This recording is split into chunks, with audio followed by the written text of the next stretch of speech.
Hey, hi, long time no see. And there's a good reason for that. You see, for 4 years I've been a full-time indie developer, and making those videos, I considered them part of my job.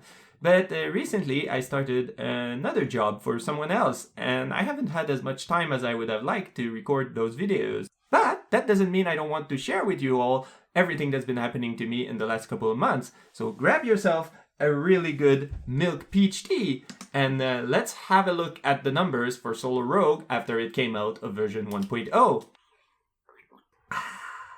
Custom of enjoying introduced by a Bedford. I don't know. Pretty good.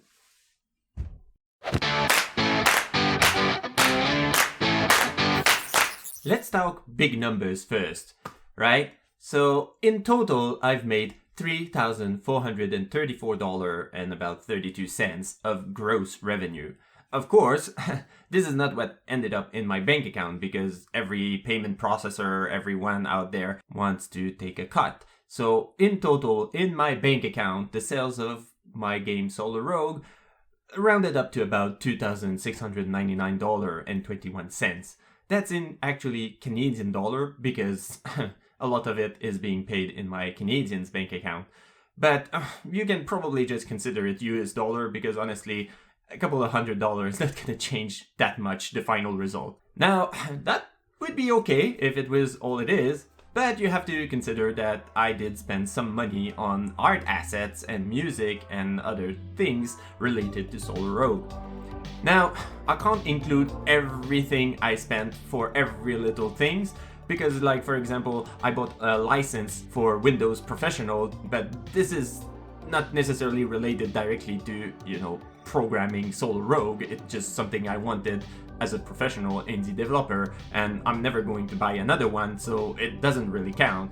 And there's a lot of other little small things like the Apple fee that you have to pay to be able to access the Apple developer program or something. Well, I haven't included that because if I had the 100 game, I still would be paying this fee only one time. So I don't think it's part of the overall fees I've had to spend on my game. But things like the assets I'm using in the game, well, I think these are directly correlated to the result and the final product, so I've included them in expenses.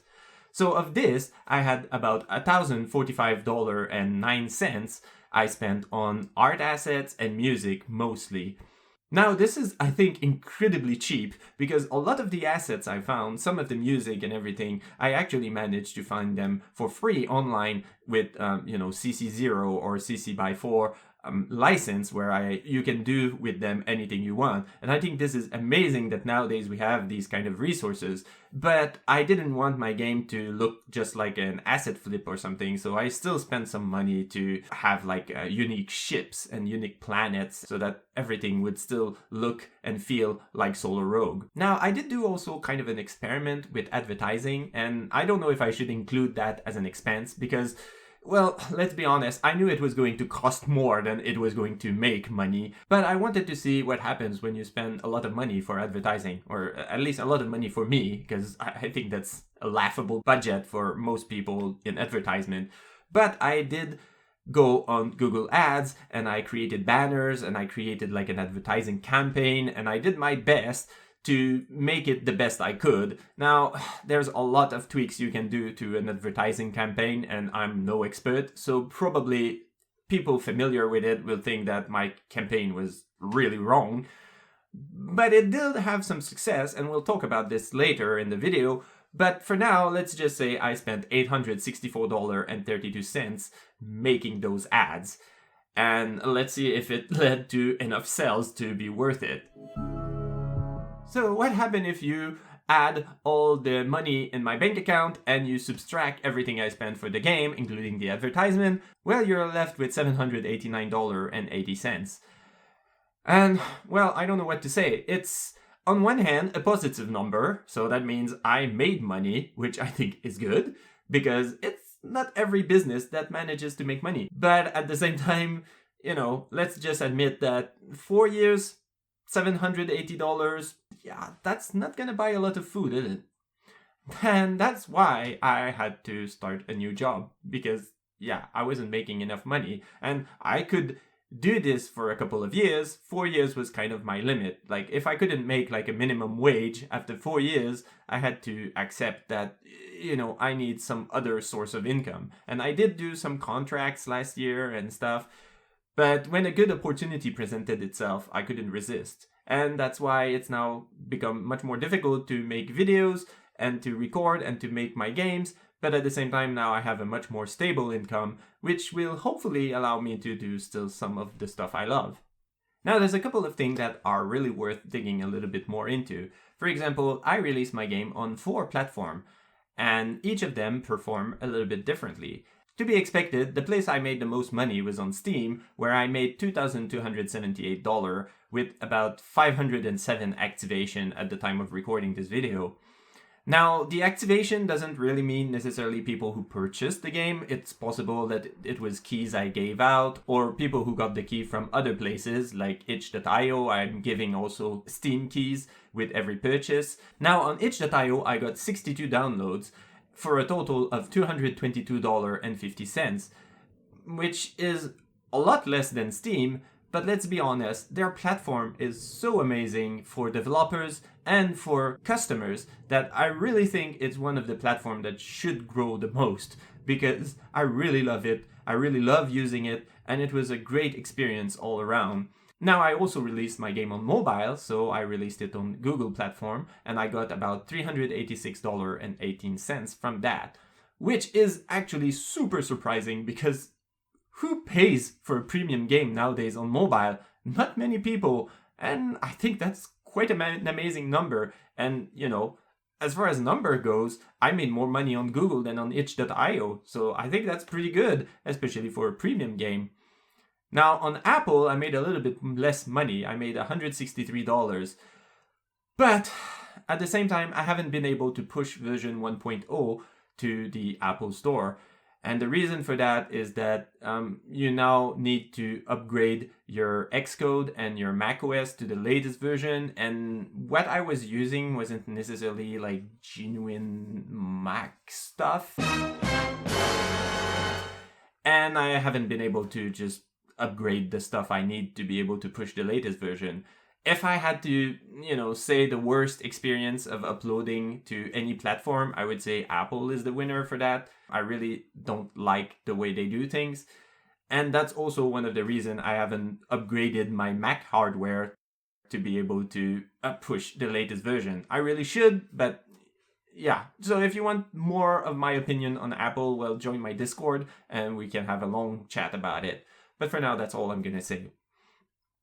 Now, one of the numbers I've included in my income that is not necessarily directly related to Solar Rogue is my YouTube revenue. Because, yes, we now have 6,000 subscribers, which I found absolutely amazing. I want to thank you all from the bottom of my heart. And I want to mention that this amounted to about 425,000 views last year, which gave me a revenue of about $384.64 from Google showing you ads. And I know the ads are not fun when you're watching my videos, but yeah, it really helps. And I really appreciate all you watching my videos. Thank you very much. Okay, one last thing I want to talk about is my little experiment doing ads on Google Ad platform. Now, it's a little bit, I don't know how representative of everything it is, because of course there's so many things you can tweak to increase your number, and there's people who spend their whole life trying to play around with those things, those fake advertisements you see on YouTube. There's a lot of stuff out there with Google Ads and advertisements in general, and I could have used a lot of different platforms like Facebook ads or Reddit ads or stuff like that. I decided to go with Google Ads because I could set up something that allowed me to really calculate exactly how much money these advertisements were bringing in. Because you see, if you integrate Google Ads with the Google Play Store, Google will automatically tell you how many downloads you got from people clicking on your ads. And when you have a freemium game, which is the usual business model for these kind of things, well, it doesn't mean much. You want people to actually do in-app purchase and stuff like that. And these kind of things you have to track yourself, or put some trackers or get some IDs or something to manage to figure out who did in-app purchase based on the ads they saw and stuff like that. But my game is a premium game. So if they downloaded my game, that means they bought it. And if they bought it, I know they just gave me $7. So how does these $800 I spent for about 2 weeks of advertisement on Google perform, and what did they give me? Well, the conversion rate for my advertisement was about 0.28%. That means that every 10,000 times people saw my ad, 28 of those actually bought the game. Now, using these numbers, Google can give me my cost per conversion, which means how much I'm spending in advertisement to get one paying customer. And it ends up being about $15.43. Now, the game on the Play Store is $7. That basically means that I was giving $7 to people to play my game, which isn't great, but you could imagine that if I had a more expensive game, or if I tweaked some number and I could bring these things closer together, I could basically get downloads for free, but at the same time be advertising my game. And one of the nice things with advertising, it puts my game in front of people I would never have been able to reach before. So I think it was a very interesting experience, and it was much more successful than I expected. I guess it's to be expected in a way, because why would people spend so much money on Google Ads if it wasn't working, right? But I was surprised. Like, if my game had been $15 and I could have kept the same conversion rate, I could have kept this advertisement campaign going for nearly forever, because I would be spending as much money as it's making. And if you can imagine that I could be making just a tiny little bit more money than I'm actually spending on the advertisement, who cares if I'm spending $1 million if it's bringing me like $1.5 million? So I'm really impressed. It was a nice experiment.